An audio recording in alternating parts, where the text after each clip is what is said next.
ijambo ry'Uhoraho rirabitubwira neza ko kubaha Uhoraho ariryo tanguriro ry'ubwenge, kandi ko kuva mu vyaha ariko gutahura.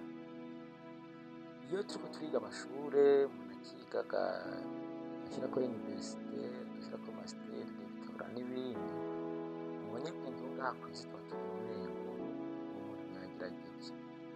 Ariko vy'ukuri ko tuzi ko dufise Imana yaturemye iri hejuru ya vyose, umunyabwenge niwe yubaha.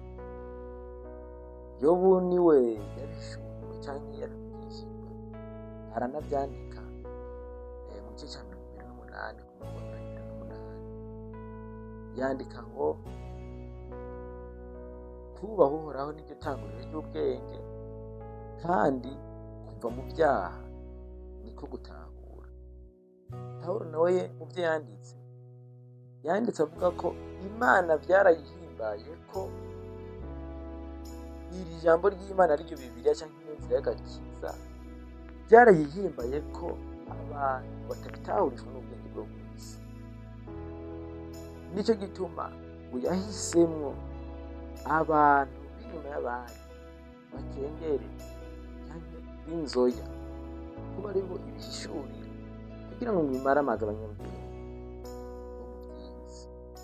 Ubwenge rero bwo ngaha kw'isi sibwo buduha gutahura iyi nzira y'agakiza canke ijambo ry'Imana, ariko tubihabwa no kubaha Uhoraho.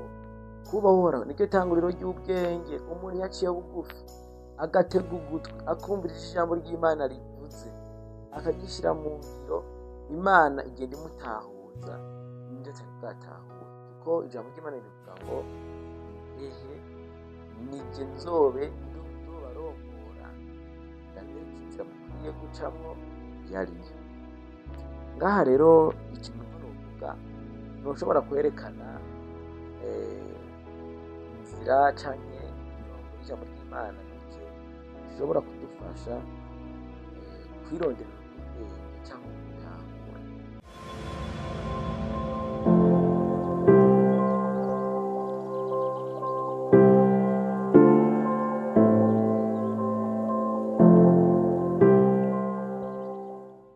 Umurongo wa mbere nshobora kuvuga, ndashobora kuraba mu gitabo ca Yosuwa igice ca mbere, Yosuwa igice ca mbere ku murongo w'8. Yosuwa igice ca mbere ku murongo w'8 havuga ngo ibiri muri ico gitabo c'ivyagezwe ntuzubikure mu kanwa kawe, ariko uze wame ubirimbura ku murango no mw'ijoro, kugira ngo ubone kuvyitondera, kugira ngo ubone kwitondera ivyanditswemwo vyose, niho ivyawe bizogenda neza ukagira amahirwe.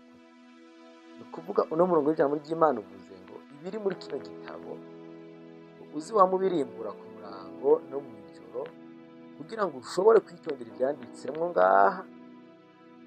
Avantage izokiba niyi ngo uzoca, ngo niho ivyawe bizogenda neza, kandi ngo uzobona uzogira amahirwe. Bantu b'Imana, nimba ugomba guhimbara Imana, nimba ugomba kugororoka neza, ntushobora kugororoka neza utazi ivyo Imana isaba ivyo arivyo. Il faut que ubimenya. Inzira ya mbere rero yo kubimenya hari uko uvyiga. Ngibi ni igitabo ciza ca Bibiliya. Hano metode noguha niyo kubirimbura ku murango no mw'ijoro. Deuxième metode noguha niyo kuza uraja mu ngoro y'Imana, bakaza barasigura ijambo ry'Imana ukarishira ku mutima, ukaryumva ukarimenya, hama ugaca ugenda ukarishira mu ngiro, kuko hano Bibiliya ivuze ngo niho uzoshobora kwitondera ivyanditswe muri kino gitabo, ivyawe bizoca bigenda neza, kandi ngo uzoca ugira amahirwe. None rero uyu wari umuntu w'ijambo ry'Imana wa mbere numva nubaha, wanditse muri Yosuwa igice ca mbere ku murongo w'8. Kandi by'ukuri nimba nawe ugomba kwironderera ubwenge, yikigishije ku mutima ku murango no mw'ijoro, Imana izokuha ubwenge. Yesu akomeye umugisha. Hariho n'uwundi murongo w'ijambo ry'Imana uri muri Zaburi igice ca mbere. Zaburi igice ca mbere ni umurongo w'ijambo ry'Imana ngira ngo abantu bose bakuriye mu ngo z'abizera bazi, kuko barayidufatisha kuva tukiri abana, no ku rusengero muri arya mbwa y'abana mu gatondo cyangwa Sunday school, muri Pentecote birimwo, muri Methodiste, mbere no mu yandi mayerekeza ntabwo batigisha abana usanga badufatisha ku mitwe y'imirongo y'ijambo ry'Imana. Igice cya mbere ku murongo wa kabiri, ariko ibimuhimbara biri mu byagezwe by'Uhoraho, kandi ibyagezwe byiwe ntibyashira ku mutima ku murango mw'ijoro. Uwo ni umuntu ahiriwe. Rero ngo umuntu ahiriwe, ibimuhimbara biri mu byagezwe by'Uhoraho, kandi ngo ivyo byagezwe by'Uhoraho ngo ntivyashira ku mutima ku murango no mw'ijoro. None ivyo byagezwe by'Uhoraho si Bibiliya? Ni Bibiliya.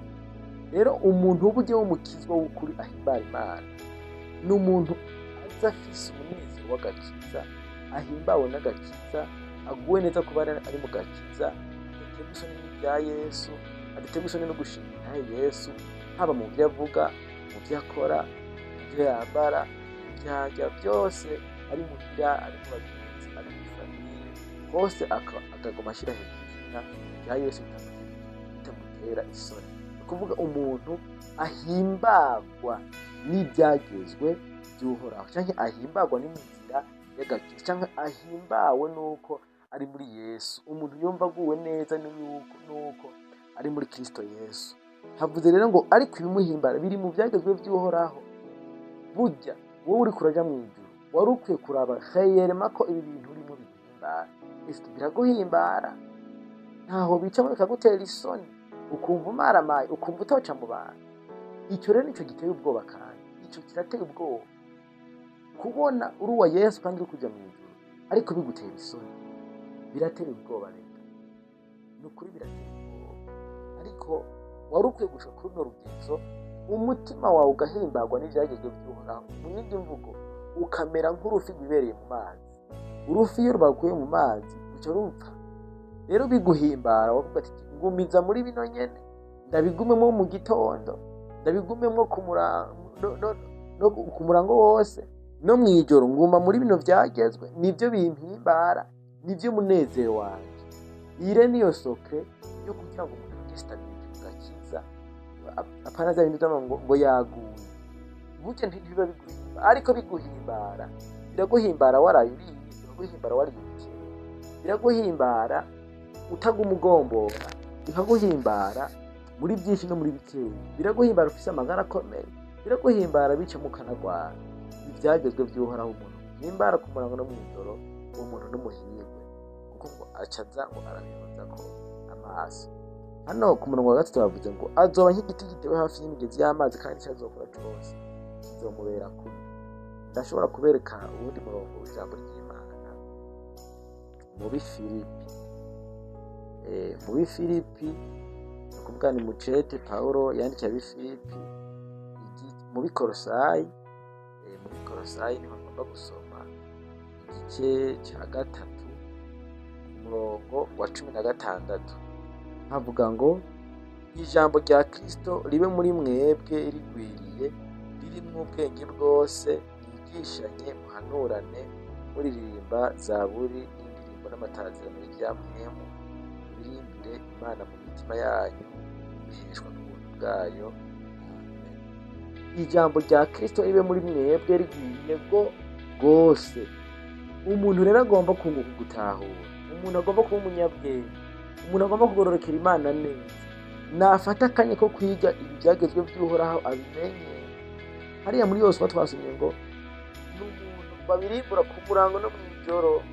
Muri Zaburi naho tubonye ngo ibimuhimbara biri mu byagezwe by'Uhoraho ni ibinyene. Aha naho muri Bikolosayi 3:16 havuze ngo ijambo rya Kristo ribe muri mwebwe rigwiriye rwose. Solution rero yuko ijambo ryo muri wowe rigwiriye cyane ni ukurisoma, cyangwa ugakoresha ya metode igira kabiri yo kuza urajya mu makoraniro. Ariko kuja mu makoraniro ntibihagije, kuko benshi bajya kwa Mungu gusa. None ugasa uje kwa Mungu gusa, rike jambo wumva baza kugiye gutunga ukagororoka neza. Wari ukwiye no kuzurashika muhira ugafata akanya ukabyisomera, kuko twabonye ngo abahirwe n'abantu ngo barihoza kwa maso y'umurango. Ndakwifurije ko ijambo rya Kristo ryoba muri wowe rigwiriye cyane, kuko niho uzoronka n'inkomezi zo kunesha ibyaha. Amagara ya Satani yaguteye uzoyatsindisha ijambo. Kubera rizoba riri muri wewe. Dawidi yavuze ngo nabitse ijambo ryawe mu mutima, kugira ngo noye kugucumurako. ni ukuvuga ijambo iyo riri mu mutima w'umuntu rituma umuntu ko adacumura, birinda umuntu ibyaha, kuko iryo jambo rimuha inkomezi zo kunesha ibyaha n'ibigeragezo, umuntu akaca agira ukwihangana. Mugabe umuntu arashobora kubura ukwihangana kubera ata jambo afise. Nico gituma ndiko ndaguhanura muntu w'Imana, dusangiye amahirwe mu byo kuja mw'ijuru, umunyabwenge muri bino bintu byo kuja mw'ijuru, apana mu vy'isi. Kandi solution yo kuba umunyabwenge mu vy'Imana ni ukubiha akanya ukamenya ivy'Imana igomba ivyo ari byo, ukamenya amateka uhoraho yashinze kugira ngo ushobore kuyitondera. Solution rero nawe ni za nzira zibiri ngomba ndazigarukako, ni ukuvyisomera no kuja mu makoraniro y'abera ukavyiga. Ngomba turangirize mu migani igice cya 4. Ni mirongo myinshi no kwereka kugira ngo ubone ko utegereza kubishira ku mutima ku murango no mw'ijoro kugira wirondere Imana. Ariko reka ngeze ngaho indi tuzoyibandanya, turangiriza hano mu migani igice cya 4 umurongo wa 20. Imigani igice cya 4 umurongo wa 20 havuga ngo, mwana wanje shira umutima ku majambo yanje, tega ugutwi ukuvuga kwanje, ntibikave imbere y'amaso yawe, bizigamira imbere mu mutima wawe, kuko bibera ubugingo ababironka no kunonoka mu mibiri yabo yose. Rinda umutima wawe kurusha uko worinda ikindi cyose, kuko ariho ubugingo bwawe buriza. Aha Imana ikiraguhanura, ubishire imbere y'amaso yawe ntibikahave, utege ugutwi ukuvuga kw'Imana, ugume uteze ugutwi c'Imana yokubwira, ugume ubishizeko amaso ngo ntibikave imbere y'amaso yawe, umutima wawe ngo ntukave ku majambo y'Imana. Havuze ngo bizigamire n'imbere mu mutima. Si n'ivyo gufata arajeje gufata ibisanzwe, bizigamira imbere mu mutima ngo bibera ubugingo ababirondera no kunonoka mu mibiri yabo yose.